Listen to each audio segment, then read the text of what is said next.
They thought she was harmless. That was their first mistake.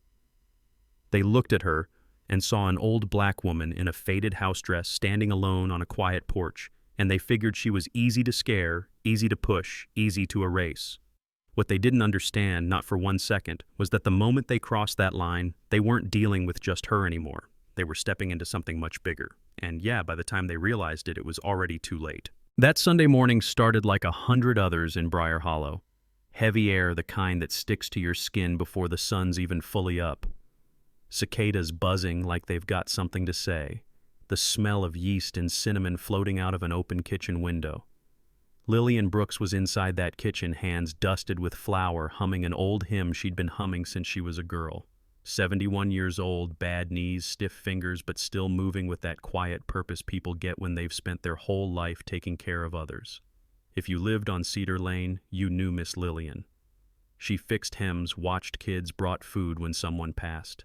She was the kind of person who made a place feel like home, you know what I mean? She'd lived in that pale green house for over 4 decades, long enough to watch the town change, and not always for the better. Brier Hollow liked to pretend it was charming, but everyone knew the truth. The railroad tracks cut it clean in half. One side got investment, the other got excuses. Lillian's house sat on the wrong side, which made it valuable to people who didn't care about the memories inside it. She wiped her hands on her apron and glanced out the window at her hydrangeas blooming like they always did. She smiled thinking about her son Daniel. She hadn't seen him in years.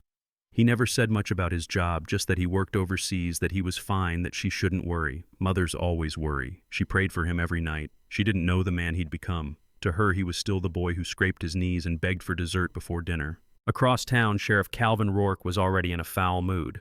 Boots on his desk, toothpick in his mouth, badge heavy on his chest like a crown. Rourke had been sheriff a long time, long enough to forget what the job was supposed to mean. In his mind, the county belonged to him. Developers wanted Lillian's land. Big money, zoning changes, campaign donations.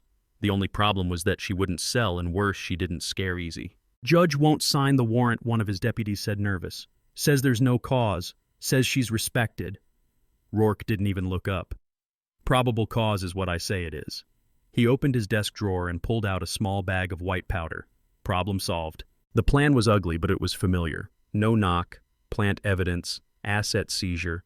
The house would be gone, and Lillian Brooks would be just another name people stopped saying out loud. They rolled up on Cedar Lane like they were invading hostile territory. Sirens, cruisers, even the armored truck Rourke loved to use just to make a point. Tires tore up Lillian's lawn as she stepped onto the porch, confusion and fear flickering across her face. "What is all this?" she asked, steady but shaking inside. "You're tearing up my grass. Hands where I can see them," Rourke snapped. "We've got a warrant. For what narcotics?" She shook her head slowly. "You know me. I don't know anything about drugs. I want to see that warrant." She stood a little straighter, then dignity kicking in. "I'm a citizen. I have rights." That's when Rourke lost it. Heat, ego pressure, all boiling over. He rushed the porch. Lillian raised a hand instinctively, and he backhanded her hard enough to split her lip. Someone screamed from across the street. One of the deputies raised his rifle, daring anyone to intervene. "That's assaulting an officer," Rourke snarled as he drew his gun. He said the words like a spell he'd memorized. I feared for my life. Lillian didn't beg. She didn't cry. She just looked at him. Disappointment heavy in her eyes, and that look rattled him more than any scream ever could. The gunshot cracked through the neighborhood. Lillian fell back against her door, blood spreading across her dress. The world seemed to pause. Birds scattered. Rourke crouched down, planting the revolver near her hand like he'd done before. Then the engine roared. A black pickup came flying around the corner, sliding to a stop just feet from the cruisers. The door flew open and Daniel Brooks stepped out. Tall, broad, calm in a way that didn't match the chaos around him. He took it all in at once. The blood, the gun, his mother on the porch. Yeah, that happened. Rourke saw a big black man and nothing else. "Get back in the vehicle," he shouted. "This is an active crime scene." Daniel didn't answer. He reached into the truck and pulled out a compact tomahawk steel flashing in the sun. He started walking. Not running. Walking. Slow. Intentional. Like a predator that knows it doesn't need to hurry. Rourke fired a warning shot. Daniel didn't flinch. Another deputy swung his rifle up, and that was it. Daniel closed the distance in a blur, knocked the barrel aside, drove an elbow into the man's jaw, dropped him like a sack of bricks. A younger deputy froze, hands shaking. "Don't," Daniel said quietly. The kid dropped his weapon. Rourke stumbled backward, tripping, scrambling suddenly small. She pulled a gun, he babbled. It was clean. Daniel grabbed him by the collar and slammed him against the armored truck. My mother hated guns, he said low. You planted that. Then he let him go. No more hits. No rage. Just control. Daniel knelt beside his mother, hands gentle now, checking a pulse he already knew was gone. His voice cracked when he said her name. The anger drained out of him, replaced by something heavier, something that sat deep in his chest. The response came fast. State troopers, unmarked SUVs, procedures and commands. Daniel was cuffed, shoved into a cruiser while Rourke screamed his story to anyone who'd listen. The system moved like it always does when it wants to protect itself. In jail, Daniel sat alone, breathing slow, replaying every second. When they slid a phone under the door, he didn't call family, he didn't call a lawyer. He called a number most people don't even know exists. He spoke calmly, clearly. He asked for information, for truth, for backup. By nightfall, Brier Hollow started to feel different.